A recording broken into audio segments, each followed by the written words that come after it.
things came up when the speaker was addressing us today. You know, these are matters that has really put the House in the receiving end. And the speaker said that when you look at that decision by the Chief Justice, it was made without taking into consideration a number of circumstances in the country right now, because they are arguing that, you know, when you even look at the amount of time that will be required to plan and also execute another election, because, you know, when the House is dissolved, and then there should be an election within 60 days, and they're saying that that is something that will require a lot of time. And they're also saying that when you look at the current pandemic, the COVID-19 pandemic that is dogging a number of countries in the world, including Kenya, this is not the time to really put a country to venture into an abrupt election, because they are arguing that also another thing that really came up, you know, there are those who are arguing really, following that advice from the Chief Justice, does it mean that now the proceedings of the House or anything they do, including enacting of other laws, will be credible or will be illegal or constitutional? And those are some of stuff that are really come up. And the Parliamentary Service Commission has argued that, you know, even the Chief Justice himself was appointed by the 11th House, and therefore there's no way you can say that what they'll be doing from today moving forward is illegal or unconstitutional, because even those who are in the judiciary, including the Chief Justice, was appointed by the House. And therefore these are some of the constitutional Pandora box that have been opened, arising a number of questions to do with the Constitution. And these are stuff that we are going to see when they will be conversed in the floor or in the corridors of justice, to really get to see whether the constitutional implications of that advice. Because the House right now, they are saying that basically when you go back to the Parliamentary Service Commission, they are arguing that the life of a parliament ends when the other parliament has been elected. And those are a number of things. And therefore, just let me let you get to hear what the speaker spoke about earlier on. The Commission regrets that the Chief Justice appears to be willing, even eager, to plunge the country into a constitutional crisis without exercising wisdom and circumspection that is expected of the high office that he holds. For the reasons advanced herein, among others, the Parliamentary Service Commission, in furtherance of its constitutional mandate and of the request of the Speakers of the two Houses of Parliament, has resolved to engage counsel to immediately proceed to the High Court, pursuant to Article 165, Clause 3 of the Constitution, to challenge the unlawful and unconstitutional action taken by the Right Honourable Chief Justice. In the meantime, the Parliamentary Service Commission is convinced that the present matter shall be resolved lawfully and calls for calm and sobriety in order to avert the kind of national anxiety and despondency that the action by the Right Honourable Chief Justice could elicit. I thank you. Moving forward now, Kenyans and also people or just citizens will be waiting to see whether this matter will also find itself on the floor of the House, because we know when the National Assembly resumes its sittings, we are waiting to see whether it will be brought on the floor of the House, maybe through a member or even if the Speaker of the National Assembly will issue a statement from the chair concerning the matter. And therefore, this is a matter of wait and see. But now this is a new platform that has been open, or something new that Kenya has never experienced. And we are waiting to see how it's going to move forward, and also to see whether President Uhuru Kenyatta will really act on the advice from the CJ, because when you look at the data from the previous orders from courts or from the CJ, we know very well the CJ and President Uhuru Kenyatta have not been having a good relationship, and we've seen President Uhuru Kenyatta ignoring a number of orders from the CJ or what he's supposed to do as passed by the Chief Justice. And therefore this is going to be another continuity maybe of the president continue ignoring the CJ. So it's a matter of wait and see. We see how we're going to move forward to know whether this constitutional matter, how it's going to be handled moving forward. That is it for now. I'm taking you back to studio. All right, thanks Vincent Odor there, and he's keeping us up to speed with the developments on that matter, a constitutional conundrum as described by other people. Now, a section of women leaders have applauded Chief Justice David Maraga's advice to dissolve Parliament for failing to enact the two-third gender law. They say it was long overdue since Parliament has been hesitant to enact the law. The gender parity issue took center stage in Kajiado, where the leaders were attending a Maasai community traditional ceremony. Take a look. Unga mkono sana masuala ya Maraga kwa sababu sisi kama wabunge, kama ni nafasi tulipewa mara nyingi sana na tukaleta bills tofauti na kila wakati tunapopiga kura kuhusiana na sheria hii watu wanachukulia ati ni sheria ya kina mama. Today we celebrate the history that indeed Maraga is about to leave, but I'm hoping and praying he will leave and we will remember him. 1, the nullification. 2, Parliament must ensure the two-thirds it's there. If not, let it be dissolved. I think it is also extremely unfortunate if the CJ Maraga does not appreciate the dynamics that are in this country and also the challenges that are there in our communities, that our women are still coming up, our youth are still coming up in terms of going into elective seats. What we would urge is that Parliament finds a way to progressively achieve the gender rule. This is the constitution moment we've been talking about. There is no law and no wish and no desire that's greater than the constitution of this country. And the constitution clearly dictated the dictate on the two-thirds gender rule. And the constitution actually gave us a timeline in which everything in the constitution was to be effected. But now, 10 years down the line, the two-thirds gender rule is the only thing that has not been effected. Well, the Kenya National Union of Teachers, NAT, is urging parents to cooperate with the government in ensuring the children return to schools once the president announces a return to school date. NAT Secretary General Wilson Sosion says that teachers will undergo training on how to reintegrate students back to learning with skills on how best to deal with COVID-19. In the last 7 months, Sosion says thousands of pupils have endured sexual, physical and emotional abuse while away from school. And as I've stated, children are safer in schools than at home.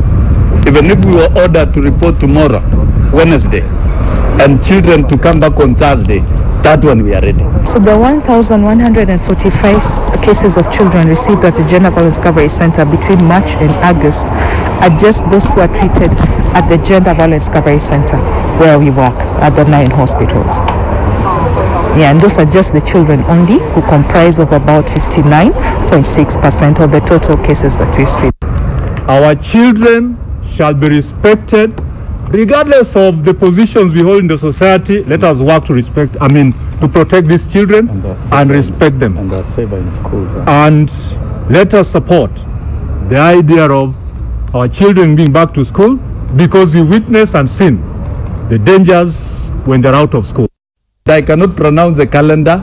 The truth is we are involved as a union. Whatever the details that are contained therein are good enough, and therefore we are telling you, hata ukiandika front page hakuna hii na hii, we are prepared to have the children at whatever time that will be told. You know, we'll be school on Monday. We are not going to school to take tea. We are going to school to prepare. We'll be going through the guidelines of the different guidelines that have been developed. It is not only one, there are different sets. And as focus remains on children going back to school, Tharaka Nithi Women Representative Beatrice Nkatha wants the government to be more considerate to parents due to school fees. According to Nkatha, the government should caution schools against harassing parents when it comes to fees payment. Kwa vile wazazi saa hii hawana pesa, hawana chochote, waruhusiwe kupeleka watoto shule, alafu walipe school fees baadaye.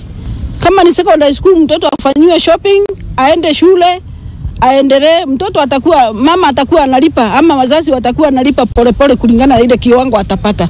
Maanake saa hii hakuna mzazi akona kitu kwa mfuko. Saa hii hata chakula yenyewe hakuna. hawana chochote. Kwa hivyo hakuna mtoto anahitajika kurudishwa nyumbani kama mzazi hana chochote. Wala kwa nao wanaweza lipa, lakini ule hana. Tafadhali nauliza our president aseme watoto wote warudi shule kama una school fees ama una. Now, politics has dominated President Uhuru Kenyatta's tour of the coast as the head of state scolded leaders focusing on 2022 politics.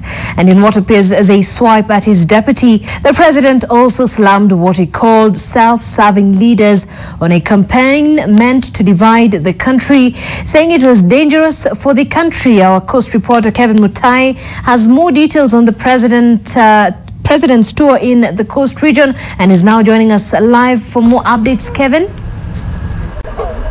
We are joining the broadcast live from Mamangina waterfront here in Mombasa. This place had been deserted for several months due to the ongoing construction works, but I believe people were just allowed to come in following the president's tour to inspect how this particular construction of rejuvenation of this particular place is going on. But the president has been on a series of meetings and touring different places in the coast region. Yesterday he was in Mombasa, and of course he also went to Kwale as well as Kilifi. But today we understand that the president has had a quite full diary, with speculations that one of the agendas on the president's desk is the advisory opinion from the Chief Justice David Maraga to dissolve Parliament. But of course reports that we're receiving is that his opinion on the matter will be channeled through state legal organs and other interested parties on the matter. But of course yesterday President Uhuru Kenyatta, while in Malindi sub-county in Jilore, he took a swipe at several leaders who've been hurling insults and maintaining that the main agenda is they're just after selfish gains, and of course urging them to desist from early campaigns. Those are the leaders who the president says have been seen holding several meetings and rallies across the country, but of course also maintaining that and urging the leaders to join his administration in making sure that he delivers on several development projects that he promised people when he campaigned during his second term. And of course also before I go, Zeynab, there's a story I prepared on the president's tour. Just listening. President Uhuru Kenyatta visited Kwale and Kilifi counties today in his ongoing low-key tour of the region to inspect development projects. While in Jilore, Malindi sub-county, President Kenyatta used the platform to rebuke leaders who have been trading insults, accusing them of dividing the country. Ukiona viongozi wakirushiana maneno na wakitusi wale wengine, hiyo sio kwa sababu ya wananchi, ni kwa sababu ya tumbo zao. Tunaelewana wenzangu? Kwa sababu kiongozi ambaye ako na haja na wananchi, kiongozi ambaye ako na haja na maendeleo, hana time ya kurushiana matusi kwa mwenzake. In what was perhaps a thinly veiled attack at his deputy, the president hit out at leaders focusing on the 2022 succession politics, saying they needed to perfect the art of persuasion. Siasa sio ya kulazimisha. Siasa ni ya kupembeleza. Mtu anapembeleza, ananyenyekea kidogo, anaomba. Alikuwa naambia vijana hapo, jameni, hata wewe wakati unatongoza huko unatembea si unaomba kwa unyenyekevu. Ama ni namna gani? Ukienda kwa nguvu hupati. The head of state was accompanied by area leaders who vowed to support his Big Four agenda and his candidate of choice come 2022. Hapa ndio wale mitaa ambayo watu wanaona ati wananchi wa hapa wako hivi tu. Hivi. Wanakuja hapa wakitembea, wakipiga domo sana kwa hawa watu. Ati hawa ndio wale watu ambaye, lakini I want to assure you, kama kuna watu wana msimamo zaidi kuliko kwengine ni watu wa Jilore hapa na Kilifi County.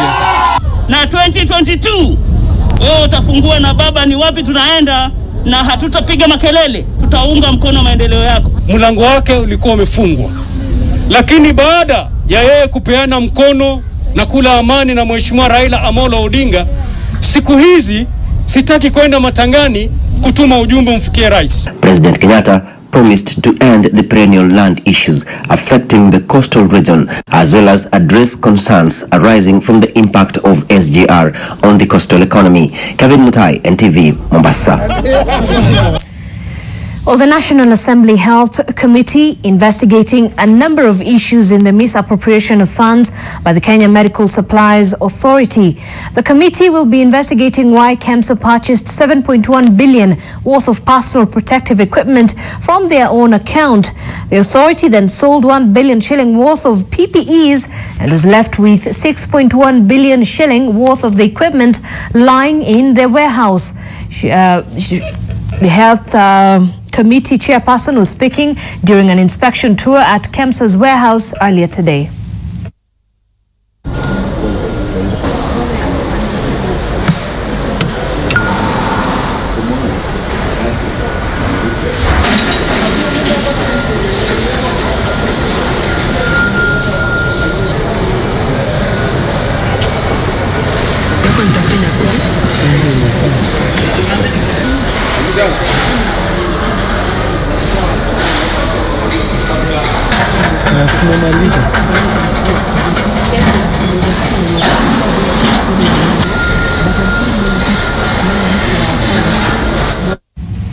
All right, let's take a quick break here on NTV at 1. We still have plenty more. Stay with us.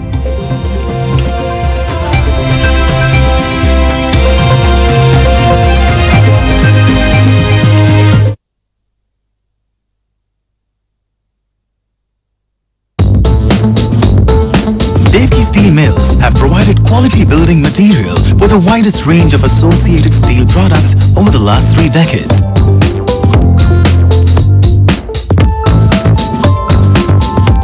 Look for the Devki mark on a widest selling reinforcement, twisted and TMT rebars, which are KBS certified and have the diamond mark of quality. Devki Steel, Kenya's most trusted steel company. When the world changed, it made us go back to the simple joys and love the little things even more, like serving up your best, eating together and sharing more.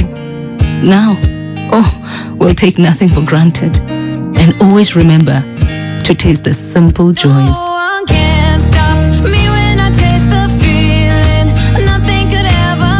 Coca-Cola, taste the simple joys.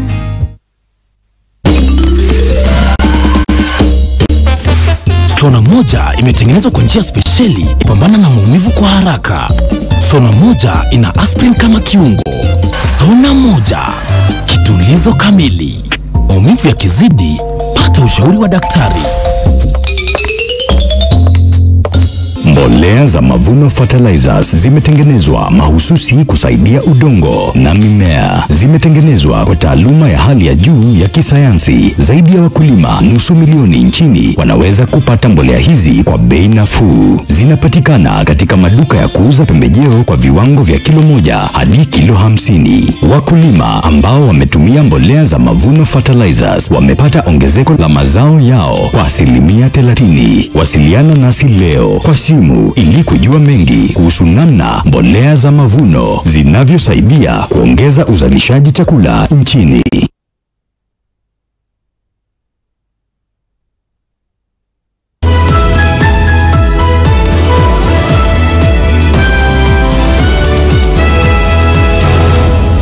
Thank you for staying with us. You're watching NTV at 1. Now, residents of Engwen village in Keses sub-county within Uasin Gishu County are accusing an assistant chief of abuse of office. The residents claim he has been sexually assaulting widows, as Gabriel Kadaka now reports. Christine Soimo has lived as a widow for 8 years now. She says her troubles began when she turned down sexual advances from an assistant chief. Amesumbua wajane. Bona tuwasikie wewe ni mjana anakuja kwako kila siku. Siku nyingine akakuja akanishika. Kusimama hivi akaniambia tuingie hapa hivi. Kuingia hapo akanishika huku. Baada ya babangu kuaga dunia, ndio mtu sasa akakuja baada ya yeye juu alikuwa sub chief, hakuwa anakuja kama babangu wako. Mtu alitaka kunyemelea mama yangu, sijui sasa kwa ubaya gani. Na mimi nikifikiria alitaka kulishana na mama yangu ndio akuwe na uwezo ya kuja kutawala hii nyumba. Nicholas Kibiwot also claims to have fled his parents' home when the assistant chief forcibly pitched tent in his mother's house. He says he could not stand the sight. Wanafanya vitu aibu na ananionyesha kwa hadharani. Hata mimi nikasema kama mwanaume nikasema kuliko niwe mtu ya mtu, ili niende kwa nyumba nyingine. Some of those affected have reported the matter to human rights activists and to his bosses as well. Nimeshapata delegation ya watu hapa mara 3 wakilalamika kuhusu utendaji kazi wa assistant chief, na ofisi yangu imemwandikia some cause letter ajibu. Amejibu moja lakini kuna ingine atajibu.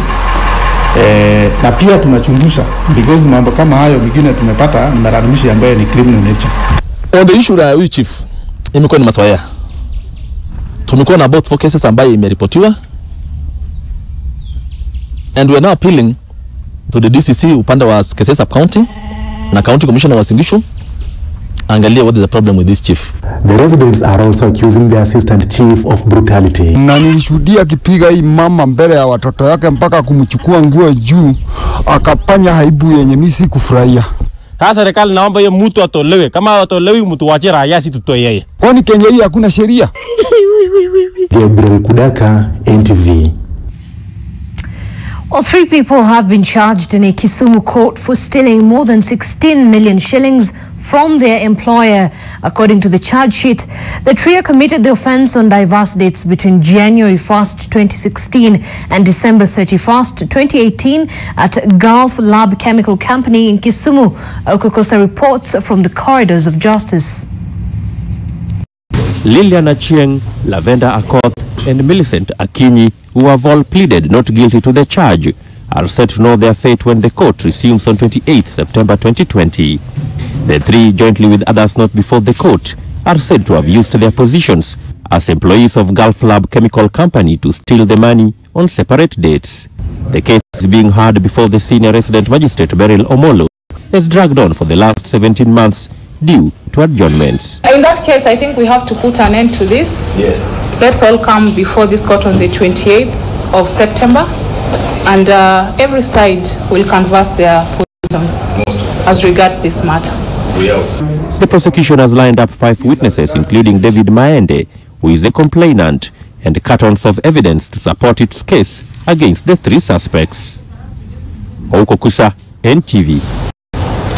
Anyway, from Kisumu, authorities in Embu North are investigating an incident where 20 people with machetes raided Kamviu coffee factory, leaving 1 watchman dead and another fighting for his life with knife wounds. Confirming the incident, Embu North Deputy County Commissioner Jeremiah Tumo said initial investigations indicate that the attackers were not after stealing coffee. He says authorities are following up on three motives, which include a battle to take over 14 factories in Manyata. The DCC added that the factory managers and staff will also be investigated to determine if they could be involved in the matter. Meanwhile, sugarcane farmers under the Kenya Sugarcane Growers Association have announced that they will be seeking to be enjoined in a case in which Crossley Holdings laid claim to the expansive 11,000-acre Miwani Sugar Company piece of land. Crossley Holdings is associated with Kibos Sugar Company chairman Sukhwinder Singh. In 2018, the Director of Public Prosecutions, Nuruddin Haji, ordered the prosecution of Chati, Crossley Holdings and 7 other suspects for conspiracy to defraud Miwani Sugar Company of 9.3 acres between 2007 and 2008. Crossley Holdings is seeking to be compensated for the land, allegedly worth 6 billion shillings. Sugarcane farmers have, however, dismissed these claims, stating that the move is meant to block the government's ongoing process of leasing out Miwani Sugar Company. Want to state in no uncertain terms that this is community land. These communities have not benefited from their land. They gave out their land for a factory to be built, and now there is no factory there, and there are incessant court cases after court cases. Well, away from that, the World Health Organization says that over 60 high-income countries have joined the COVID-19 Vaccine Global Access COVAX initiative. The initiative has been set up in collaboration with the Vaccine Alliance, that is Gavi, to facilitate access to coronavirus vaccine for poor countries. The United States and China are not among these countries. We're encouraged to see a large number of countries signing up to the COVAX facility, but we face some daunting challenges. For the ACT Accelerator to work as planned, it must be funded. As of today, 64 higher income countries, including 29 economies operating as Team Europe, have submitted legally binding commitments to join the COVAX facility. We expect as many as 38 more countries to join in the coming days, many of whom have already publicly stated their intent to do so. All right, and in our sporting action this hour, former champions Manchester City began their quest to regain the English Premier League title by beating their hosts Wolves 3-1. Kevin De Bruyne put City ahead in the 20th minute from the spot before Phil Foden added the second one in the 32nd minute. Raúl Jiménez pulled back for Wolves 12 minutes.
So we did a very successful mountain running championship from the Kenya School of Adventure in February this year.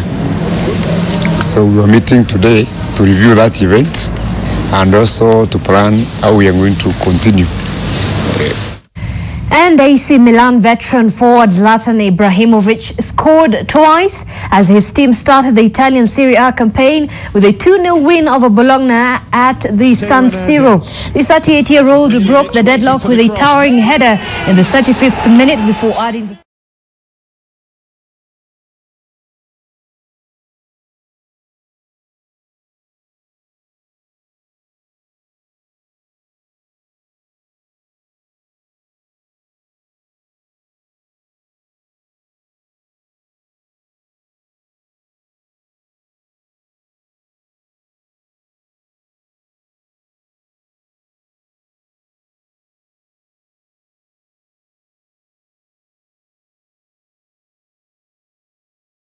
the afternoon and the rest of your viewing.